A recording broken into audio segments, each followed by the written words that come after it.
Hii ndiyo simulizi inayohitaji umakini ili haki ya Zawadi Ali Mohamed, ambaye sio jina lake halisi, mwenye umri wa miaka 37, mkazi wa shehia ya Shumba Vyamboni, wilaya ya Micheweni, mkoa wa Kaskazini Pemba, mwanamke mwenye changamoto ya kuzungumza pamoja na ulemavu wa uziwi, mke lakini pia ni mama wa watoto 4.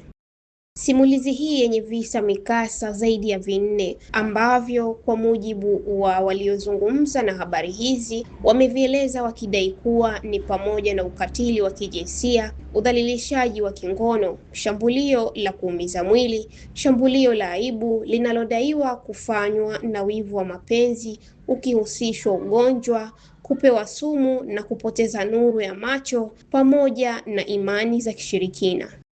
Mikasa yote hiyo kwa pamoja inadaiwa kumtokea mama huyo kwa nyakati tofauti, huku udhalilishaji wa kubakwa pamoja na ukatili wa kijinsia ikiwemo kupigwa na kufungwa kamba mithili ya kunyongwa ukidaiwa kumtokea mnamo siku ya tarehe 10 mwezi wa 5 mwaka 2026 akiwa nyumbani kwao amelala.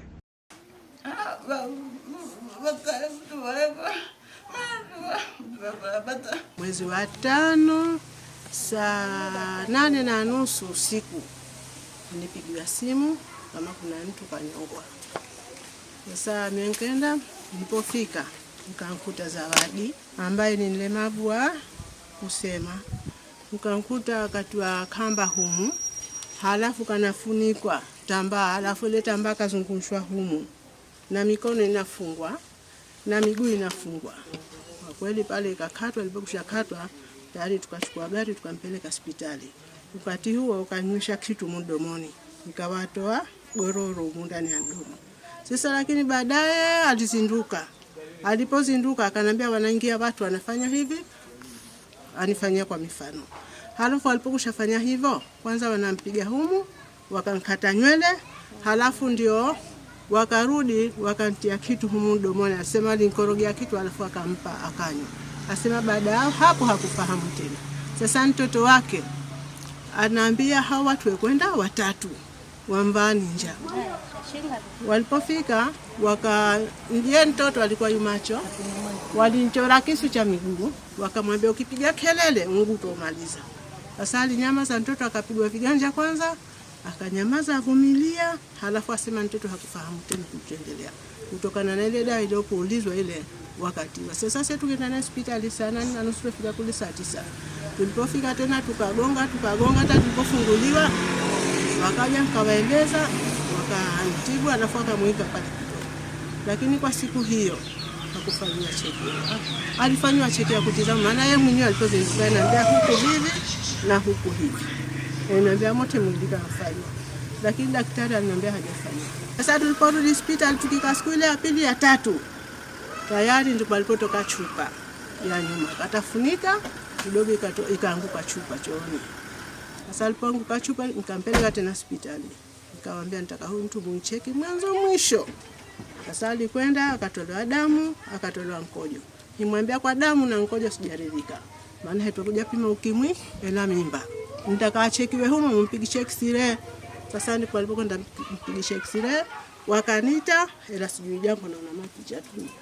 Wakanambia mtu wako hana chochote, yuko salama na hana tatizo. Kweli ni siamini sana, kwa sababu waona ule ujitu wa makuti kuingia huku kutiwa hivi, basi lazima utapata athari.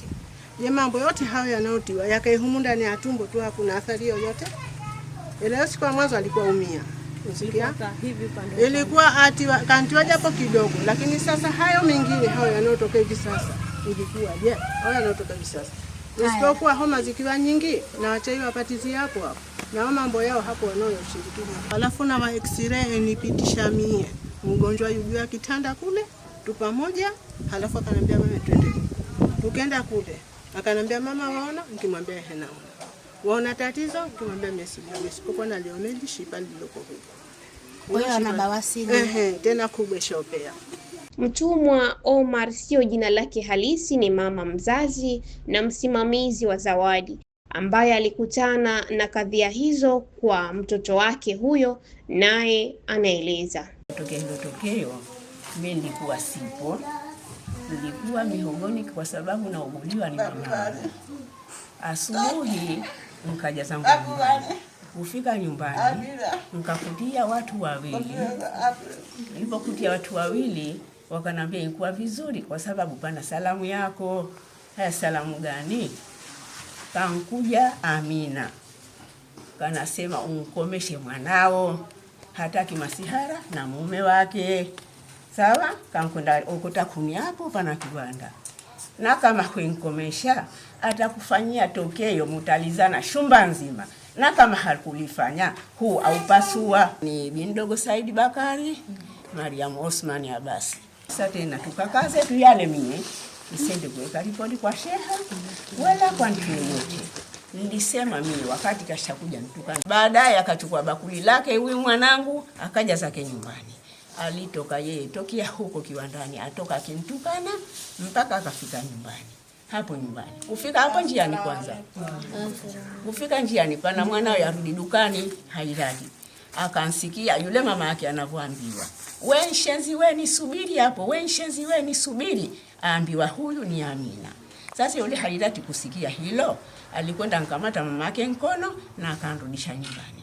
Alichokifanya Amina ni kutoka huko akaja akantukana mwanangu huko mpaka akataka mpiga. Sababu bahati nzuri pana watu ndio akaja mwambia Amina usifanye hivyo.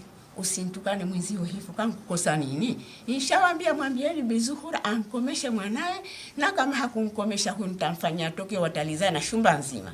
Na kama sikulifanya huu unaupasua. Na tayari tokeo lilifanyika. Tayari tokeo lilifanyika. Endelea kwa sababu. Baadaye tena ndio ikapita siku, baada ya miezi mitatu likatokea hilo tokeo. Mimi nilikuwa ndani nalala. Usiku nikajasikia kama kororo tu akoroma roho. Kusikia vile mimi nilishituka kitandani nikatoka mbio nikakimbilia chumbani kwake. Kufika chumbani kwake nikamkutia mwanangu kanafungwa mikono nyuma, kana vikwa guo humo. Sasa kumbe baada ya kuvikwa lile guo walikuwa washanywesha dawa, wanantia tambara la mdomo. Baadaye wanamfunga kamba hapa, wanamzungusha mara mbili kitambaa cheusi, wanamfunga kwa nyuma. Baadaye wana nguo ya ndani wanaikata kwa kisu. Iko wapi? Nguo hafu ilikuwa. Mwanipeleka kule kituoni. Ile hafu? Hafu hatujalipeleka. Chupi ya mchini. Wakaikata. Chupi naona kama ilirudi ile. Wakaikata. Sasa inakuwa tena mtiririko ule matatizo hayeshi toka siku hiyo mwanangu. Yaani baada ya kupoa salamu mlika miezi mitatu ndio limkuja tokea. Limkuja tokea hili tokeo. Ikesha mmoja wakampiga kisu cha hapa, mmoja kisu kikamparaza sikioni. Sasa walikuwa asema atakapiga kelele, wakampiga hicho kisu akakimya. Wakanyamaza kimya. Kwa sababu asema ndani mliingia watu watatu lakini wote wanajiziba vitambaa, hajawajua ni nani. Wanaume, kwa sababu kwa hicho kivazi alichotutajia ni wanaume. Inadaiwa kuwa wakati wa tukio hilo linafanyika usiku huo wa saa 8, kwa mama huyo mwenye ulemavu chumbani alipokuwa amelala, alilala yeye na watoto wawili, nao wanasimulia walichokishuhudia kwa mama huyo. Wapi? Hapa. Wakanikata nywele, wakanikata na huyu nywele. Halafu wakaenda kwa Halozadi wakanikata nywele. Halafu wakanchukua Halozadi, wakanchania suruali yake. Halafu wakamfanya kila wakafunga miguu na wakafunga mikono kwa nyuma, halafu wakamchukua wakampeleka pale nje. Na wakamfunika na dude. Watu Wakafanyaje wewe ulipowaona? Kujalia kelele mbona? Uliogopa? Shambulio la aibu ambalo ni kutukanwa hadharani linadaiwa kufanyika pia miezi mitatu kabla ya tukio hilo kutokea mnamo usiku wa Mei 10 mwaka huu, huku mashuhuda wakieleza kuwa chanzo cha kutukanwa kwa mama huyo kimetokana na kile kinachodaiwa kuwa ni wivu wa mapenzi aliyouonesha Amina dhidi ya Zawadi, huku akidaiwa kutamka maneno ya hatari bila ya kuripoti popote na Bi Mdogo, ambaye ni miongoni mwa mashuhuda walioyasikia maneno hayo. Nekuja mnena toka kwangu. Nilipokuja nikaikuta hiyo kesi watukana. Sasa nikamwambia kuna nini? Huyu hana adabu huyu. Mkataze huyu. Mwambie Bi Zuhura nkataze mwanawe. Maana hana adabu. Anifuatilia mume wangu. Kwa hiyo mkataze ashike adabu yake. Kwa hiyo nikimwambia haya takuja mwambia. Tena tukikaa pale kitambia mimi nitakalo kuja lifanya na mutajalizana nyote. Na akiupasua huu na upasua huu. Huyo Amina aliyemtukana huyo Zawadi hapa. Wewe Amina gani huyo? Amina Masudi Khalid. Kwa upande wa daktari dhamana wilaya Micheweni, Hamis Rashid Salim ameeleza kuwa jina langu kamili mimi ni daktari bingwa upasuaji Dr. Hamis Rashid Salim. Sasa mimi hilo swala nalifuatilia kwa daktari ambaye nilimuona, madaktari wa Somsende waliohusika na masuala kumgonjwa kumpokea, daktari ambayo wanaohusika masuala ya uzalishaji. Mgonjwa alipokewa akiwa anatoka kwenye hodi, anataka sehemu kwenye kituo cha Stop Center pale katika masuala ya uchunguzi. Tunaliangaliwa mdada aliangaliwa ikiwa yeye mwenyewe binafsi anatembea kwa miguu yake. Lalamiko ni kwamba aliingiliwa kwa nguvu na kufanywa hujuma ya katika sehemu za siri pia. Lakini hakuna uthibitisho wa chochote ambacho kilifanya kuonekana kwa upande wa daktari kama aliingiliwa kwa kitu tofauti.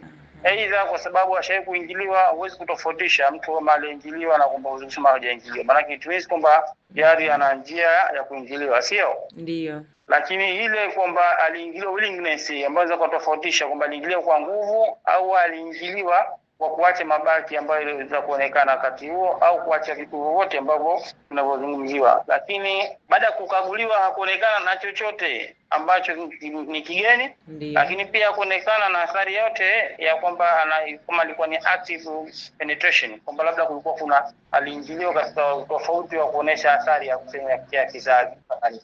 Na ikatolewa sample kwa ajili ya kuweza kuona kwamba, lakini pia kuonekana kama kuna chochote. Kwa hiyo kwa fupi alipokewa kweli, lakini hakuna dalili yote na ishara ambayo ilikuwa inathibitisha kulingana na malalamiko yanayolalamikiwa katika uhalisia wake. Mheshimiwa Zawadi Amur Nassor, naibu waziri wa maendeleo ya jamii, jinsia, wazee na watoto, alitembelea familia hiyo ambapo alitoa pole na kuhakikisha kuwa vyombo vya sheria vinaendelea na uchunguzi ili wahusika wa ukatili huo wawajibike. Tupo katika kijiji cha Shumba Vyamboni, ambapo kijiji cha Shumba Vyamboni kuna taarifa ya kesi ambayo ipo kwenye jamii hapa na yazungumzwa sana. Kwa hiyo tukaona ni bora Wizara ya Maendeleo ya Jamii, Jinsia, Wazee na Watoto, kwa sababu pia tuna jukumu la kuhakikisha ustawi wa watu wetu wote. Kuna udhalilishaji ambao ulitokezea kwenye eneo hili la mama ambaye ana ulemavu wa kusikia na ulemavu wa kuongea. Kwa hiyo alifanyiwa tukio la udhalilishaji na likaja kwenye jamii likawa lazungumzwa tofauti, lakini tukaona bora ipo haja ya kwenda kwenye familia kulitaka hasa kiini na kina hasa ya chimbuko hili. Tukaongea na mwenyewe, pamoja na kwamba hawezi kuongea sana, lakini kwa mbali